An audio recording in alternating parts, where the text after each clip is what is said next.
A cubical block rests on an inclined plane of mu is equal to 1 upon root 3. Determine the angle of inclination when the block just slides down the inclined plane.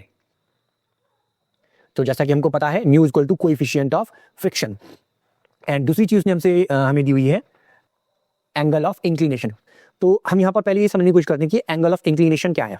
ठीक है, angle of inclination को हम angle of repose भी कहते हैं. Angle of repose की definition क्या होती है? It is the minimum angle that an inclined plane makes with the horizontal when a body placed on it just begins to slide down. ये तो simple definition है, मैं आपको यहाँ पर समझाने की कोशिश करता हूँ. लेट्स से ये हमारे पास एक फ्लोर है ना, ये एक फ्लोर है. इस पर हमारे पास यहां ये मेरे पास एक तख्ता है ना, एक लकड़ी का तख्ता रखा हुआ है. ठीक है, और इस तख्ते के ऊपर लेट्स से हमारे पास ये एक ब्लॉक रखा है जिसका की मास m है.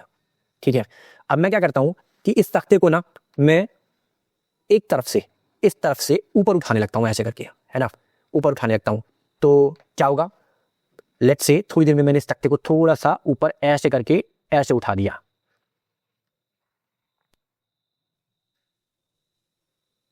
ठीक है, और अभी भी मेरा ब्लॉक यहां रखा हुआ है. यहां मेरा ब्लॉक अभी भी रखा हुआ है. ठीक है, ये मेरा ब्लॉक यहां रखा हुआ है. यहां पर कुछ एंगल बन गया है ना, यहां पर कुछ एंगल मेरा बन गया. देखिए ये एक एंगल बन गया. इस एंगल को लेट्स से मैं फाई बोलता हूं.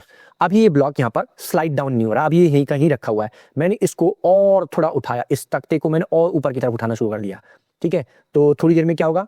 थोड़ी देर के अंदर ये तख्ता मैंने लेट्स से ऐसे करके उठा दिया, ए ऐसे करके, ए यहां तक ऐसे, ये तख्ता है ना. तो अब क्या हुआ? जब मैंने इसको इस एंगल तक उठा दिया,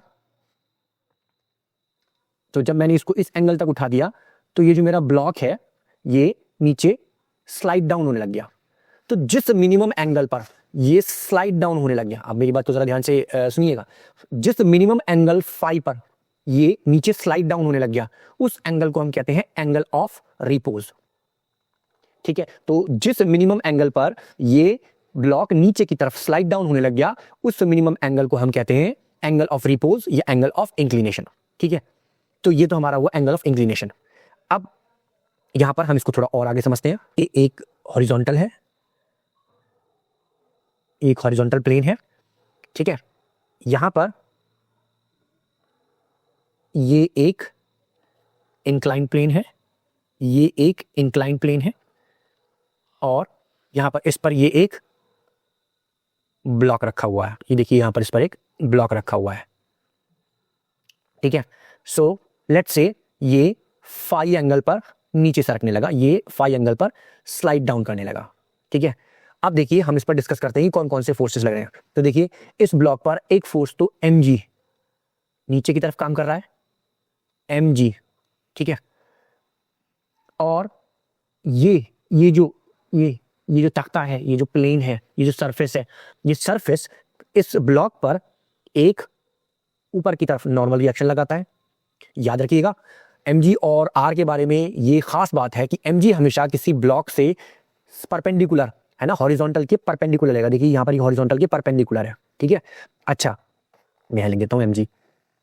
ठीक है, और जो नॉर्मल रिएक्शन होगा, नॉर्मल रिएक्शन हमेशा सरफेस के परपेंडिकुलर होगा. देखिए ये जो नॉर्मल रिएक्शन है ये सरफेस के परपेंडिकुलर है, यहां ये जो नॉर्मल रिएक्शन है सरफेस के परपेंडिकुलर है. ठीक है, अच्छा यहां पर मैं mg को दो रेक्टेंगुलर कंपोनेंट में रिजॉल्व कर लेता हूं. तो देखिए एक रेक्टेंगुलर कंपोनेंट तो ये हो गया mg का, तो देखिए एक रेक्टेंगुलर कंपोनेंट तो ये हो गया mg का, और एक रेक्टेंगुलर कंपोनेंट ये हो गया mg का. ठीक है, अब जो mg का एंगल है वो हमेशा ये होगा, ये वाला. ठीक है, अब देखिए यहां पर एक इंपॉर्टेंट बात समझ लेते हैं. सो लेट्स से मेरे पास ये एक एंगल है फाई. ठीक है, यहां पर मेरे पास एक लाइन इस पर 90 डिग्री का एंगल बनाती है, और दूसरी लाइन यहां से इस पर 90 डिग्री का एंगल बनाती है. तो यदि ये एंगल मेरा फाई है तो ये एंगल अपने आप फाई होगा. ये दोनों एंगल बराबर होते हैं. ठीक है, तो बिल्कुल इसी एनालॉजी पर हम यहां देखते हैं कि देखिए ये वाली जो लाइन है यहां 90 डिग्री का एंगल बना रही है, और ये वाली लाइन तो हमने ऑलरेडी लिखा था, यहां 90 डिग्री का एंगल बना रही है. तो जो मेरा ये एंगल है ये वाला एंगल, ये मेरा कितना होगा? फाई होगा. ये वाला कंपोनेंट कहलाएगा जी कॉस फाई, और ये वाला कंपोनेंट कहलाएगा एम जी साइन फाई। तो देखिए M G sine phi is responsible for sliding down this block. मैं लिख देता हूं, so M G sine phi is responsible for sliding down the block. तो एम जी साइन फाई इस block को नीचे की तरफ स्लाइड करा रहा है, तो डेफिनेट सी बात है ये एफ एस मैक्स के या तो बराबर होगा या उससे ज्यादा होगा। एफ एस मैक्स किस तरफ काम करेगा, एफ एस मैक्स इस तरफ काम करेगा, यानी कि force of maximum static friction F S max. ठीक है, अब हम यहां पर पूरी तरह से फोर्सेस को इक्वेट कर सकते हैं। तो देखिए M G sine theta is equal to F S max and M G cos theta is equal to R. ठीक है, अब देखिए यहां पर मैं क्या करता हूं, ये मेरी फर्स्ट इक्वेशन, ये मेरी second equation, dividing first to second, M G sine theta, sorry ये फाई है सभी जगह, ये सभी जगह फाई है, M G sine phi upon M G cos phi is equal to F S max upon R. ठीक है, अब देखिए हम यहां क्या लिख सकते हैं, हम यहां लिख सकते हैं एम जी से एम जी कैंसिल हो गया, sine phi upon cos phi is equal to tan phi is equal to F S max upon R. This is equal to coefficient of static friction. ठीक है, phi वो angle था, phi वो minimum angle था जिस पर ये block slide down करने लग गया था, इसलिए हम यहां पर इसको लिख सकते हैं angle of repose is equal to coefficient of static friction. ठीक है, तो यहां पर हमने ये समझा कि किस तरह से एंगल ऑफ रिपोज या angle of inclination coefficient of static friction के बराबर होता है। अब हम जरा क्वेश्चन पर आते हैं, क्वेश्चन की बात करते हैं। तो देखिए क्वेश्चन में हमसे क्या कह रहा था, एक cubical block rest on the inclined plane of mu equal to 1/√3 determine the angle of inclination when the block just slides down the inclined plane. देखिए जैसा कि हम अभी पहले प्रूव कर चुके हैं, tan phi is equal to mu s. ठीक है, तो यहां पर हमको ये म्यू एस दिया हुआ है, ठीक है, दैट इज 1/√3। ठीक है, and tan phi angle of inclination होता है।